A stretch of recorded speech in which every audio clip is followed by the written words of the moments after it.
ಪುನೀತ್ ರಾಜ್ಕುಮಾರ್ ಮಗಳು good news. ಹೌದು ಸ್ನೇಹಿತರೆ, ಅಶ್ವಿನಿ ಪುನೀತ್ ರಾಜ್ಕುಮಾರ್ ರವರು ಒಂದು ಮಗಳ ಬಗ್ಗೆ ಒಂದು ಗುಡ್ ನ್ಯೂಸನ್ನು ಕೊಟ್ಟಿದ್ದಾರೆ. ತಂದೆಯ ಆಸೆಯಂತೆ ಇದನ್ನು ನಾನು ನೆರವೇರಿಸಲೇಬೇಕು ಅನ್ನೋದು ಅಶ್ವಿನಿ ಪುನೀತ್ ರಾಜ್ಕುಮಾರ್ ಅವರ ಒಂದು ಆಸೆಯಾಗಿದೆ ಅಂತೆ. ಇನ್ನು ನೋಡಬೇಕಪ್ಪ ಅಂತಂದರೆ ಒಂದು ಮಗಳ ಮದುವೆ ಬಗ್ಗೆ ದೊಡ್ಡ ನಿರ್ಧಾರವನ್ನು ಅಶ್ವಿನಿ ಪುನೀತ್ ರಾಜ್ಕುಮಾರ್ ಅವರು ತೆಗೆದುಕೊಂಡಿದ್ದಾರೆ. ಧೃತಿಗಾಗಿ ಒಂದು ಅಮೆರಿಕಾದಲ್ಲಿ ಒಂದು ಗಂಡನ್ನು ಹುಡುಕಿದ್ದಾರಂತೆ.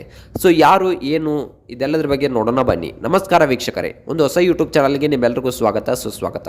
ಕರ್ನಾಟಕದ ಹೆಮ್ಮೆಯ ಪುತ್ರ ಪವರ್ ಸ್ಟಾರ್ ಪುನೀತ್ ರಾಜ್ಕುಮಾರ್ ಅವರು ಇಂದಿಗೂ ನಮ್ಮನ್ನು ದೈಹಿಕವಾಗಿ ಅಗಲಿ ತುಂಬ ವರ್ಷಗಳು ಆಗಿಲ್ಲ. ಸೊ 4 ವರ್ಷಗಳು ತುಂಬಿವೆ. ಸೊ ಇಷ್ಟೊಂದು ವರ್ಷಗಳಾದರೂ ಕೂಡ ಇವರು ನಮ್ಮ ಜೊತೆನೇ ಇದ್ದಾರೆ ಅಂತಕ್ಕಂಥ ಫೀಲ್ ಇಂದಿಗೂ ಕೂಡ ಎಲ್ರಿಗೂ ಬರ್ತಾ ಇದೆ. ಎಲ್ಲರ ಮನೆಯಲ್ಲೂ ದೇವರಾಗಿ ಒಂದು ಇವರು ನೆಲೆಸಿದ್ದಾರೆ. ಇನ್ನು ಕಾಲಗಳು ಉರುಳಿದ್ರು ಕೂಡ ಅಪ್ಪು ಅವರ ಇಂದಿಗೂ ನೆನಪು ಮಾತ್ರ ಎಲ್ಲರ ಒಂದು ಅಭಿಮಾನಿಗಳ ಒಂದು ಮನದಲ್ಲಿದೆ. ಅವರ ನೆನಪು ಇಂದಿಗೂ ಎಲ್ಲರ ಅಭಿಮಾನಿಗಳು ಕನ್ನಡಿಗನ ಹೃದಯದಲ್ಲಿ ಜೀವಂತವಾಗಿದೆ. ಸೊ ಇನ್ನು ನೋಡಬೇಕಪ್ಪ ಅಂತಂದರೆ ಒಂದು ಅಪ್ಪು ಅವರ ಒಂದು ನೆನಪನ್ನು ಮೆಲುಕು ಹಾಕ್ತಾ ಇಲ್ಲಿ ಒಂದು ತುಂಬ ಒಂದು ಗುಡ್ ನ್ಯೂಸು ಕೂಡ ನಮ್ಮ ಕನ್ನಡ ಇಂಡಸ್ಟ್ರಿಗೆ ಸಿಕ್ಕಿದೆ ಅಂತಕ್ಕಂಥದ್ದನ್ನು ನಾವು ಇಲ್ಲಿ ಹೇಳ್ಬೋದು. ಆದರೆ ತುಂಬಾ ಒಂದು ಭಾವುಕರಾದಂತಹ ಒಂದು ಅಶ್ವಿನಿ ಪುನೀತ್ ರಾಜ್ಕುಮಾರ್ ಅವರು ಒಂದು ಭಾವುಕದಲ್ಲಿ ತುಂಬಾ ಒಂದು ಒಳ್ಳೆಯ ನಿರ್ಧಾರವನ್ನು ತೆಗೆದುಕೊಂಡಿದ್ದಾರೆ. ಇನ್ನು ನೋಡಬೇಕಪ್ಪ ಅಂತಂದರೆ ಅಶ್ವಿನಿ ಪುನೀತ್ ರಾಜ್ಕುಮಾರ್ ಅವರು ತಮ್ಮ ಹಿರಿಯ ಮಗಳು ಧೃತಿ ಅವರ ಮದುವೆ ಬಗ್ಗೆ ಒಂದು ದೊಡ್ಡ ನಿರ್ಧಾರವನ್ನು ತೆಗೆದುಕೊಂಡಿದ್ದಾರೆ. ಸೊ ಅಷ್ಟಕ್ಕೂ ಏನಾಯಿತು, ಆ ಸಂಭಾಷಣೆ ಏನು, ಇದಕ್ಕೆ ಧೃತಿ ರಾಜ್ಕುಮಾರ್ ಅವರು ಏನು ಹೇಳಿದ್ದಾರೆ, ಸೊ ಅಪ್ಪ ಅವರ ಆಸೆ ಆದರೂ ಏನಿತ್ತು ಈ ಒಂದು ಮಗಳ ಬಗ್ಗೆ, ಇದೆಲ್ಲದರ ಬಗ್ಗೆ ಸಂಪೂರ್ಣವಾದ ಮಾಹಿತಿಯನ್ನು ಈ ಒಂದು ವಿಡಿಯೋದಲ್ಲಿ ನಾನು ನಿಮಗೆ ತಿಳಿಸ್ಕೊಡ್ತೀನಿ.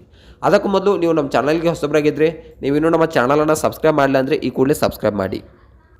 ಮೂಲಗಳ ಪ್ರಕಾರ ಧೃತಿ ಅವರಿಗೆ ಅಮೆರಿಕದಲ್ಲಿ ಕೆಲಸ ಮಾಡಬೇಕೆಂಬ ಆಸೆ ಇದೆಯಂತೆ. ಆದರೆ ಪತಿಯನ್ನು ಕಳೆದುಕೊಂಡಿರುವ ನೋವಿನಲ್ಲಿ ಅಶ್ವಿನಿ ಅವರು ತಮ್ಮ ಮಗಳನ್ನು ಕಣ್ಣು ಮುಂದೆ ಇರಲಿ ಅಂತಕ್ಕಂಥದ್ದು ಒಂದು ಅವರ ಆಶಯವಾಗಿದೆಯಂತೆ.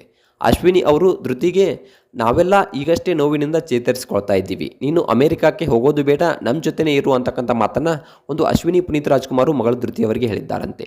ಅಷ್ಟೇ ಅಲ್ಲದೆ ನೀನು ಮದುವೆ ಮಾಡಿಕೊಂಡು ಇಲ್ಲೇ ಬಂದು ಕೆಲಸ ಮಾಡು, ನಿನಗೆ ಬೇಕಾದ ಸ್ವಂತ ಆಫೀಸನ್ನು ಇಲ್ಲೇ ಮಾಡಿಕೊಡ್ತೇನೆ ಅಂತಕ್ಕಂಥ ಮಾತನ್ನು ಇಲ್ಲಿ ಒಂದು ಭರವಸೆಯನ್ನು ಅಶ್ವಿನಿ ಪುನೀತ್ ರಾಜ್ಕುಮಾರ್ ಅವರು ಒಂದು ಮಗಳಿಗೆ ನೀಡಿದ್ದಾರಂತೆ. ಇನ್ನು ನೋಡಬೇಕಪ್ಪ ಅಂತಂದರೆ ತುಂಬಾ ಒಂದು ಕುತೂಹಲಕಾರ ಮಾಹಿತಿ ಏನಪ್ಪ ಅಂತಂದರೆ ಒಂದು ಇವರ ಮದುವೆ ಕೂಡ ಇನ್ನೇನು ಕೆಲವೇ ದಿನಗಳಲ್ಲಿ ನಿಶ್ಚಯವಾಗಿದೆ ಅಂತೆ. ಸೊ ಇದಕ್ಕೆ ಧೃತಿ ರಾಜ್ಕುಮಾರ್ ಅವರು ಒಪ್ಪಿಕೊಂಡು ಆಯಿತು ಅಮ್ಮ, ನೀನು ಹೇಳಿದಂತೆ ನಾನು ಮದುವೆ ಆಗಿ ಬಂದು ಇಲ್ಲೇ ಒಂದು ಕೆಲಸವನ್ನು ಮಾಡ್ತೀನಿ ಅನ್ನೋ ಮಾತನ್ನು ಹೇಳಿದ್ದಾರಂತೆ.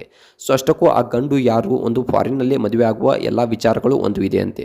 ಸೊ ಅಪ್ಪನ ಆಸೆಯಂತೆ ಮದುವೆಯಾಗಿ ಒಂದು ಕನ್ನಡ ಇಂಡಸ್ಟ್ರಿಗೆ ಕಾಲಿಡ್ತಾ ಇದ್ದಾರಂತೆ. ಸೊ ಕನ್ನಡ ಇಂಡಸ್ಟ್ರಿಗೆ ಒಂದು PRK ಪ್ರೊಡಕ್ಷನ್ ಹೌಸನ್ನು ನಡೆಸಿಕೊಂಡು ಹೋಗೋ ರೀತಿಯಲ್ಲಿ ಒಂದು ಅವರ ತಂದೆಯ ಆಸೆ ಆಗಿತ್ತಂತೆ. ಇದನ್ನು ನೆರವೇರಿಸಿಕೊಡಲಿದ್ದಾರಂತೆ. ಇನ್ನು ಗಂಡು ಯಾರು, ಏನು ಮಾಡ್ತಾ ಇದ್ದಾರೆ ಕೆಲಸ, ಇದೆಲ್ಲದರ ಬಗ್ಗೆ ಸಂಪೂರ್ಣವಾದ ಅಪ್ಡೇಟನ್ನು ನಾನು ಮುಂದಿನ ವೀಡಿಯೋದಲ್ಲಿ ನಿಮಗೆ ಕೊಡ್ತೀನಿ. ಸೊ ಇದ್ರ ಬಗ್ಗೆ ನಿಮ್ಗೆ ಏನು ಅನಿಸುತ್ತೆ ಅನ್ನೋದ್ರೆ ಕಮೆಂಟ್ ಮಾಡಿ. ಈ ಒಂದು ನಿರ್ಧಾರದ ಬಗ್ಗೆ ಏನು ಅನಿಸುತ್ತೆ, ಒಂದು ಇವರು ಇಲ್ಲೇ ಕನ್ನಡಿಗರನ್ನ ಯಾರನ್ನಾದರೂ ಮದುವೆ ಆಗಬೇಕಾ, ಇದ್ರ ಬಗ್ಗೆ ನಿಮ್ಗೆ ಏನು ಅನಿಸುತ್ತೆ ಅನ್ನೋದರ ಕಮೆಂಟ್ ಮಾಡಿ.